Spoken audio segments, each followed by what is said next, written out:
even when I was little, to just live in other countries and other cultures. And I think that the only real way to learn about a different country or a different culture is to experience it firsthand and to find out just the little nuances of daily life that are so different from ours. I think the real way to understand how another person lives is to understand what they do on a daily basis. And I think there was no other way to really learn that.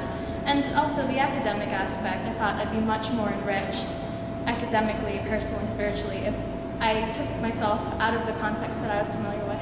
Of course, I experienced English culture every day, and that they seem a lot more reserved, but I found that they were extremely friendly and hospitable in ways that I hadn't expected. But it was these little cultural interactions and just talking to people at tea time every single day that I really miss now, and I think made the experience as good for me as it was.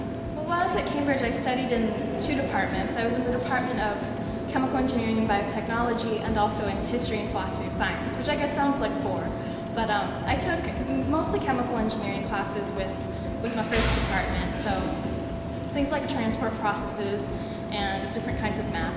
And while I was with History and Philosophy of Science, I took 1-year-long course in Philosophy of Science. And the way they're taught are worlds away. And in some ways they're better, and in some ways they're just so different that you can't really compare the two. But all of the learning just across the board was a lot more independent. You had a lot more time that wasn't structured, and you also had a lot more time that you had to figure out what it was you really wanted to study. And then I loved living in Cambridge. It was easily the best year of my life. There was so much more independence, and I just loved being able to walk down the little cobblestone streets every day and take my basket over to Sainsbury's and do my grocery shopping, and then on the way home, walk along the bank as the wisteria is falling and the ducks are paddling. And it was like living in a dream every day.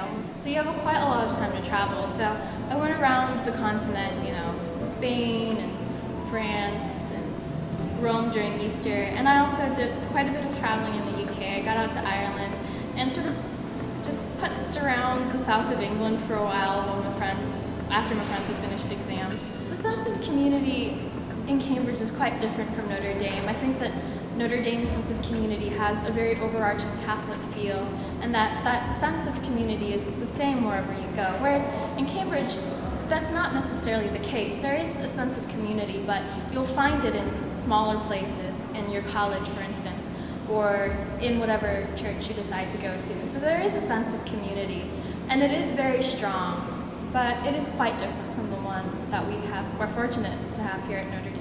Overall, I really loved the Cambridge program. I think that it offers students a singular opportunity, one that most people would never encounter, and that I know I certainly won't encounter again. And I think that not only does it expand your horizons academically, but it helps you to grow as a person, to grow in independence in a way that I don't think could be achieved anywhere else.